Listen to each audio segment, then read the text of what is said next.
Hakları annelerin ellerine benzer. Ağrıdan çatlayacak gibi duran alnını okşar durur gecenin bir yarısında.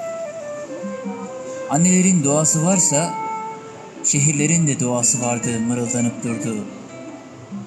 Bu baş ağrıların beni öldürecek biliyor musun? Kalk, Kudüs'e gidelim. Allah şehrine gidelim. Allah bizi gözetsin, korusun, kollasın Kudüs hatırına.